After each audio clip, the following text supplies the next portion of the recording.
Buenas tardes, bienvenidos y bienvenidas a su programa Ciencia y Realidad al Día. El día de hoy vamos a entrevistar y vamos a platicar sobre todo con el doctor Iván Francisco Porras Gómez y con Luis Eduardo Cruz Pinto. El doctor Iván Porras es investigador del Colegio de la Frontera Sur, profesor investigador. Luis Eduardo Pinto es estudiante del Colegio de la Frontera Sur. Ellos realizaron una investigación en la frontera sur de Chiapas y después publicaron sus resultados de investigación en la revista Cuadernos del Sur. ¿Cómo lo publicaron? Con el título Vivir la pandemia en la frontera sur de México, narrativas desde los espacios locales, Tapachula y Mazatán, Chiapas.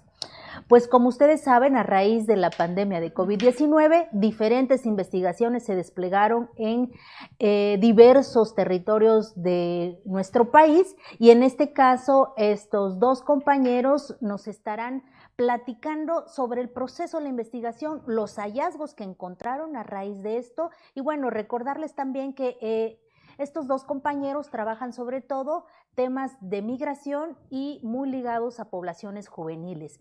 Pues Iván, amigo, bienvenido. Gracias por acompañarnos. Luis Eduardo, también un gusto tenerte con nosotros, porque como verán también ya es un proceso de acompañamiento de un investigador con un estudiante que se está involucrando en estos procesos de investigación. Pues Iván, no sé si quieres iniciar con que nos platiques todo este proceso primero de ti como investigador en el acompañamiento con Luis Eduardo y posteriormente iniciar con los hallazgos de la investigación. Bueno, pues buenas tardes a todos, muchas gracias por la invitación y es un gusto como siempre, doctora Karina, dialogar, ¿no? Y que haya estos espacios, ¿no?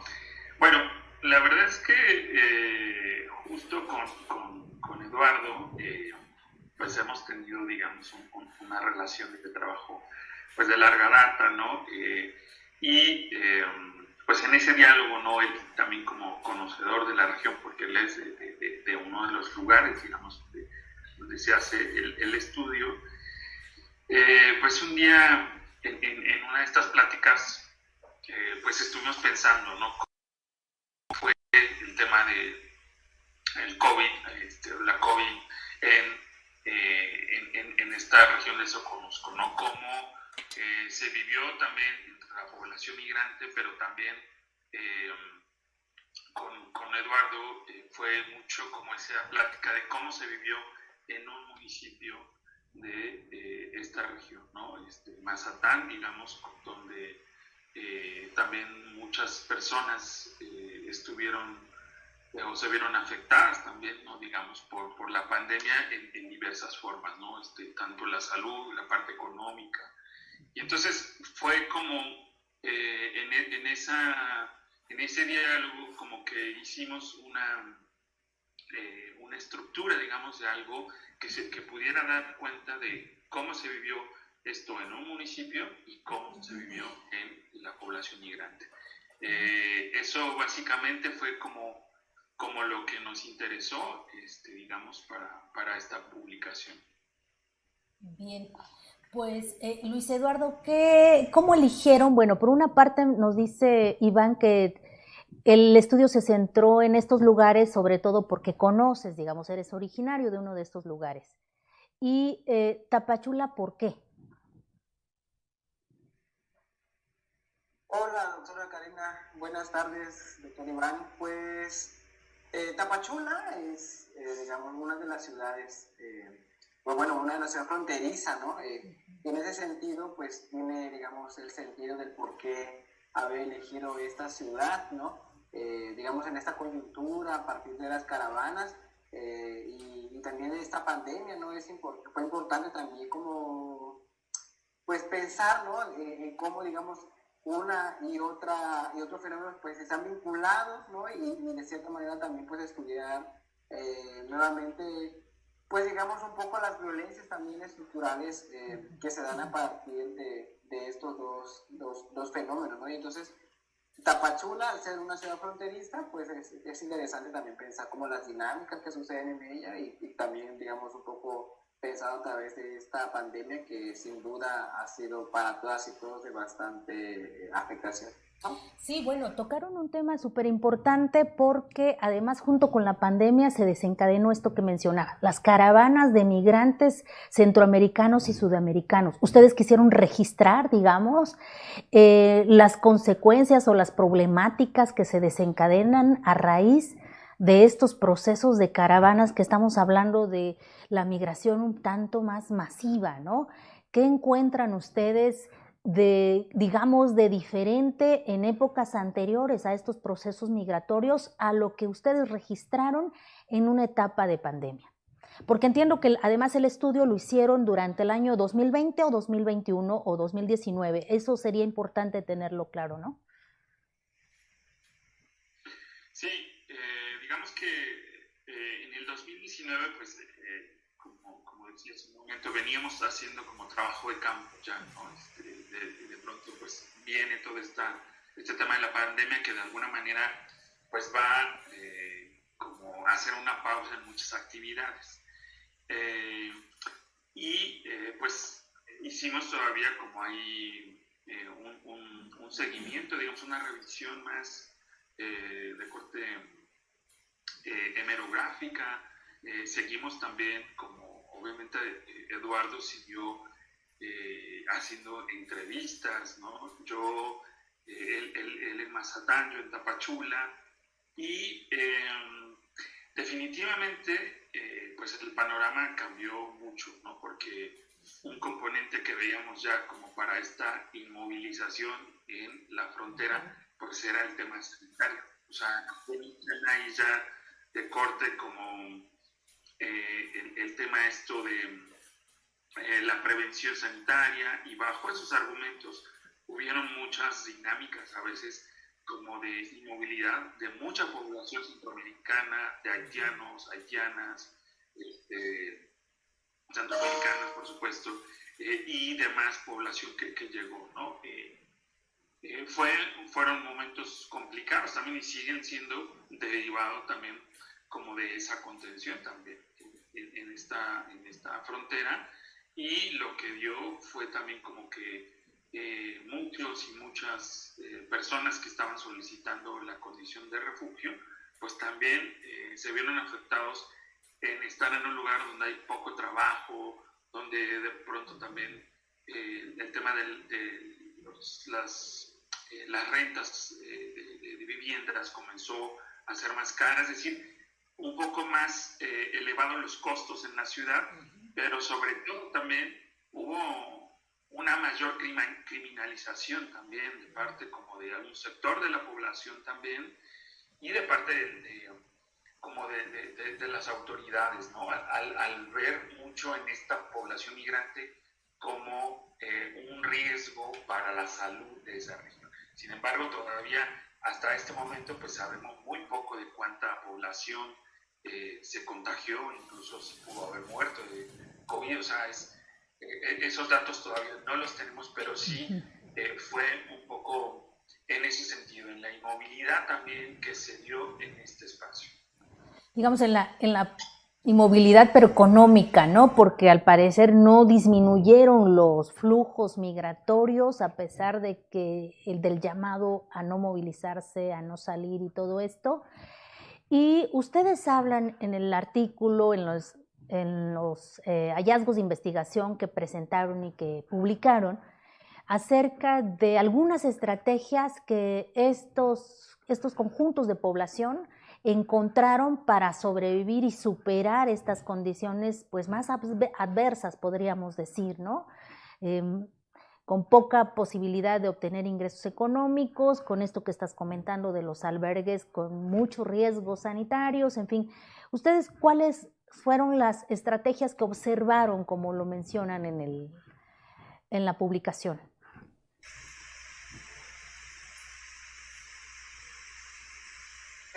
Bueno, pues digamos, reconociendo que las personas movilidad tienen agencia, ¿no? Esta capacidad para poder pues sobrevivir y poder salir adelante, ¿no? O hacer la vida. digamos, algunas de las cosas que podemos observar durante el contexto de esta pandemia es que las personas pues se adaptaron en primera, ¿no? a vivir con este virus, ¿no? Digamos, pero además de ello, pudieron, digamos, crear estrategias para poder seguir vendiendo bebidas, agua, alimentos, ¿no? Y sobre todo, esta mascarilla que para todos era algo bastante útil, ¿no? En este contexto de la pandemia, ¿no? Eso por un lado. Otro es también como los alimentos, ¿no? Que siempre estaban, pues digamos, ubicados en cierta parte de la ciudad de Tapachula, y otros pues podían, no sé, encontrar nuevamente en trabajos como mercados, o incluso en Tapachula se ha observado un mercado de personas afrodescendientes, ¿no? También que digamos en el contexto de la pandemia pues funcionó bastante bien, digamos. Sin embargo, también hay que reconocer, ¿no? Que pues las personas, digamos, también pues fueron afectadas de una u otra forma, ¿no? Y a pesar de que esas estrategias estuvieron presentes, pues también, digamos, sin duda, algunas y muchas de ellas, pues se vieron contagiadas, ¿no? También por esta pandemia. Eso, ¿no? Igual el doctor Iván pudiera reforzar. Sí, aquí mencionabas también, Iván, acerca de esta criminalización, es decir, se observó a la gente migrante todavía con mayor peligro, ¿no? A como habitualmente se considera. Me parece que es por ahí lo que tú estabas apuntando, ¿verdad? Sí, sí, yo creo que también es algo que esta pandemia nos dejó dentro de las, digamos, enseñanzas también, ¿no?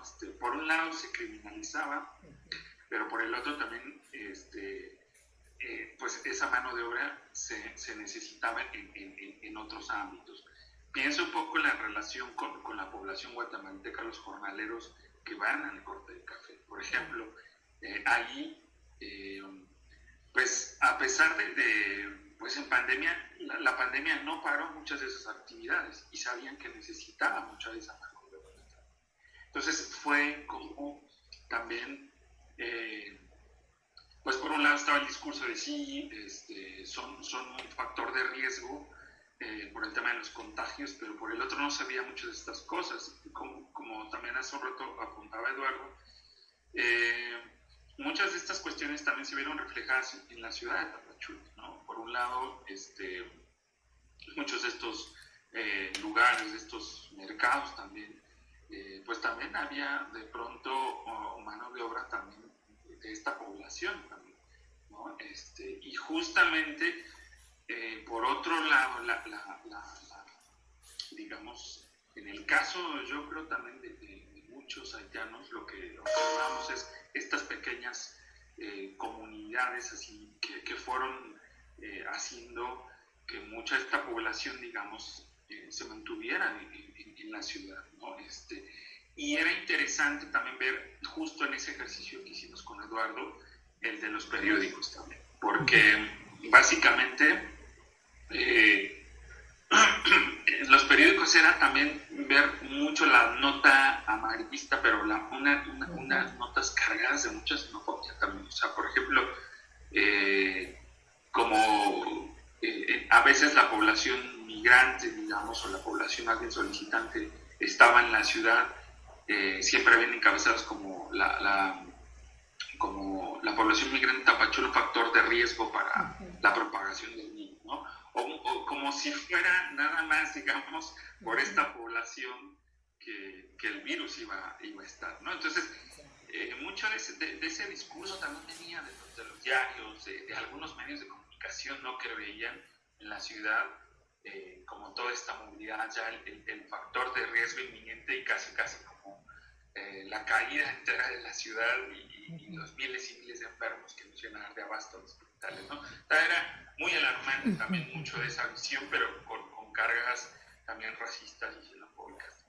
Fíjate, qué bueno que tocas este punto, porque entonces, digamos, ustedes no sé si alcanzaron a visualizar diferencia en cuanto a las cantidades de migrantes que históricamente han transitado por estas regiones fronterizas de México, o o quizá ya venía siendo de esta manera y en este momento es cuando se exacerbó en los periódicos, como bien dices, ¿no? El hecho de observarlos, hasta ahora es que se hacen evidentes, digamos. No sé ustedes ahí cuál es su opinión, si había más, efectivamente más migrantes, como lo mencionaron, o no, o se fue dando paulatinamente, o qué opinan al respecto, Luis Eduardo para el caso de Mazatlán, Iván para el caso de Tapachula.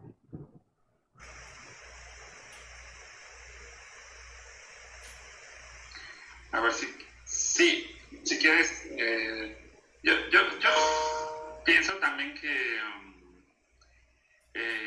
digamos, pues no sé, sí se veía como un poco más de población, pues, ¿no?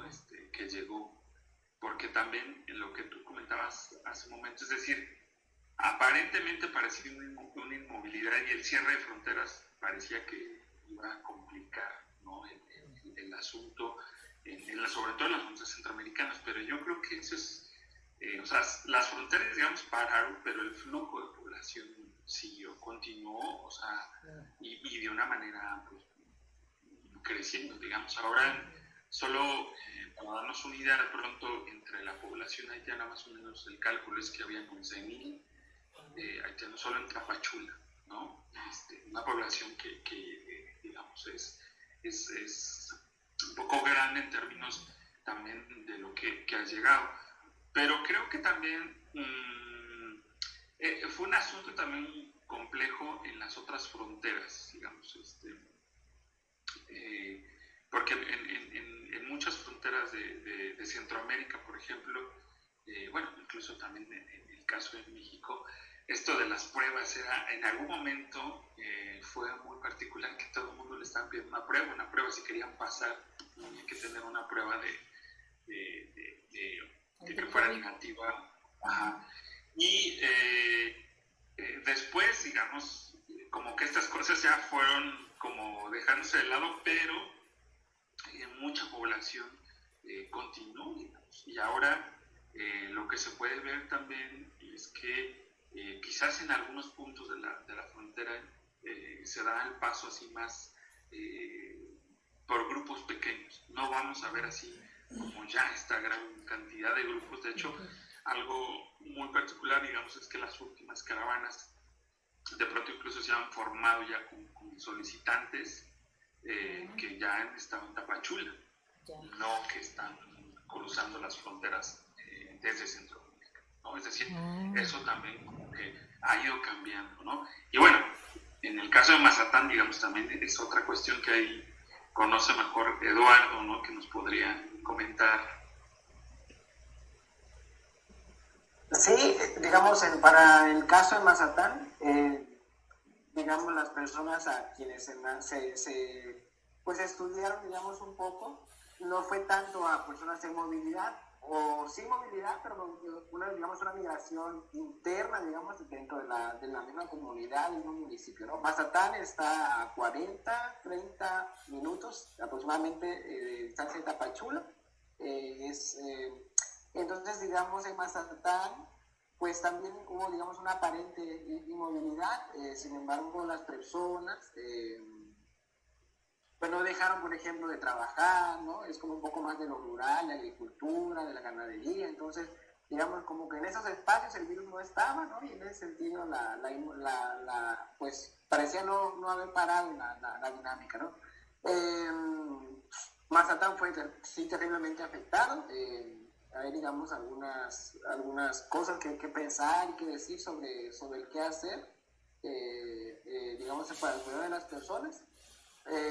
Y sobre todo, digamos, si lo vemos geográficamente, Mazatlán tiene casi un poco más de 100 y tanto comunidades.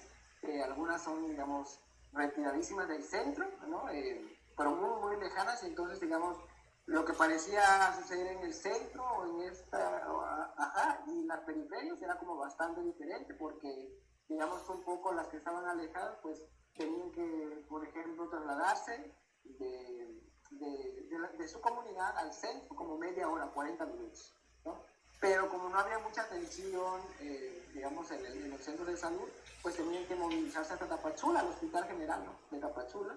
Entonces, digamos, es otra media hora más. Entonces, digamos, era un poco complicado pensar también cómo estas personas le hicieron para poder llegar a Tapachula, ¿no?, y poder, pues digamos, en la complejidad también del virus, ¿no?, y del tiempo y afectación, ¿no?, pues también, digamos, pues fue bastante difícil para algunas, ¿no?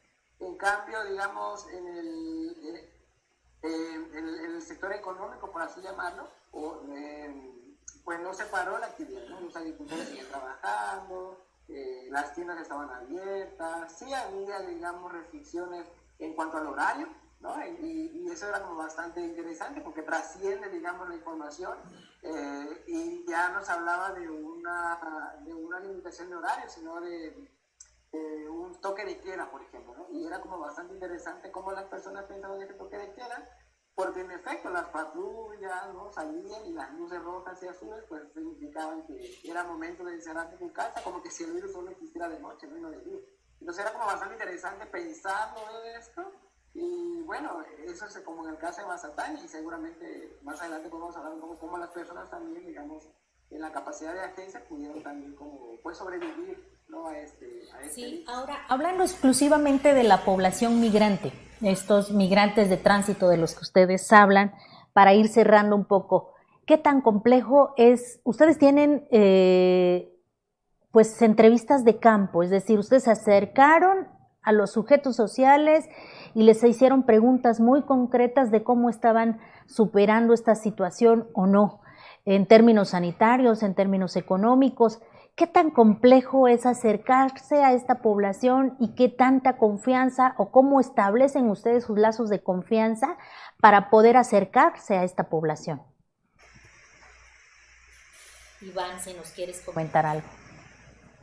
Sí, bueno, yo aquí, luego voy a ser muy rápido porque me gustaría también, creo que Eduardo tuvo muchas experiencias justo en ese campo y las comentamos. Fue complicado el hecho de haber, por ejemplo, en Tapachula, digamos, con la población migrante, pues sí había un poco de desconfianza, ¿no? Y un tanto también a veces, pues como que estas medidas, pues no era tan, o sea, no eran se relajaban, tan digamos, se relajaban las medidas, ¿no? Exacto, se relajaban las medidas y pues no era tan complicado. El asunto yo creo más bien es que sí, pues como que de nosotros, al menos en mi caso, era como más esa precaución y también justo como ese miedo también, como decir, sí, no es momento de ir a campo, no es momento de esto, hay que tener muchos cuidados. O sea, era una paranoia también, pero más de nosotros, yo creo, ¿no? Bueno, de mi caso, ¿no? Y yo creo que aquí, para el caso de Mazatán, fue también un asunto pues más complejo, porque como Eduardo es de ese municipio, sí hubieron muchas circunstancias que, bueno, él yo creo que las puede comentar mejor, ¿no? Claro. Nos va quedando poco tiempo, entonces, para ir redondeando. Eduardo, adelante. Sí, digamos, lo que comenta el doctor, no es como la paranoia también vivida, claro, porque en el contexto de la pandemia, pues, digamos, la edad no era como un factor, ¿no?, de poder salvarse del virus, ¿no? Entonces es como bastante interesante. Digamos, en Mazatán, pues de las 100 y tantas comunidades, yo pude rastrear a algunas personas, digamos, la primera porque algunas las conocía, algunos eran mis vecinos, ¿no? Y otras personas, pues digamos, eran conocidos de conocidos, entonces fue como me permití, pues digamos, entrevistarles, ¿no? Hay, digamos, algunas circunstancias que digamos, por razones bastante fuertes, pues también como voy a tratar como de no comentar mucho sobre ese aspecto porque es como, por la privacidad sobre todo de las personas, ¿no? Claro. Pero Mazatán, digamos, fue interesante porque, pues aún sabiendo que el contexto de la pandemia estaba como bastante fuerte, ¿no? El virus era como, o sea, no se hablaba tampoco de las variantes del virus, pues, pero sí las personas reconocían que que a través del estar cerca, por ejemplo, era como ya bastante riesgoso, ¿no? Sin embargo, Claro. le permitían entrar a sus casas, ¿no? Observar también como la cotidianidad, cómo vivían el virus, ¿no? Y también un poco, pues nos contaba, ¿no? Sobre las formas de sobrevivir, pero también, digamos, la forma de contrarrestar este virus, ¿no? Fue bastante interesante reconocer cómo las personas pues también denuncian, digamos, algunas carencias a través del sector de salud, ¿no? Pero también cómo, digamos, esta comunidad o lo comunal o lo comunitario se hacía presente, ¿no? Digamos, pues Mazatán, digamos, en cuestiones económicas, pues digamos es uno de los municipios que pues trabaja la agricultura y en ese sentido es como el factor económico ha como funcionado, ¿no? Sin embargo, no todas y todos tienen la posibilidad, ¿no? de tener un servicio o acceso al servicio de salud, ¿no? Digamos, y entonces pues hubieron como otras formas de solucionar la afectación del virus, ¿no? Por ejemplo, a través de plantas medicinales, ¿no? Y a través de la memoria histórica, ¿no? Y también de reconocer las funciones de estas plantas, pues era como, empezaron como a funcionar y iba a contrarrestar este virus, ¿no? Lo interesante de todo esto es que pues la comunidad, ¿no? Lo comunitario se hizo presente y era como solo, por ejemplo, doña Martita, por ejemplo, pudiera regalarme esta planta para hacer el té y doña Martita le regalaba a la persona y así. Y si sabía que estaba contagiado, las mismas personas iban y te regalaban de la planta, ¿no? Y eso fue bastante interesante. Pues muchísimas gracias. Ya saben que siempre falta tiempo para que nos cuenten cada vez más de sus experiencias en la investigación.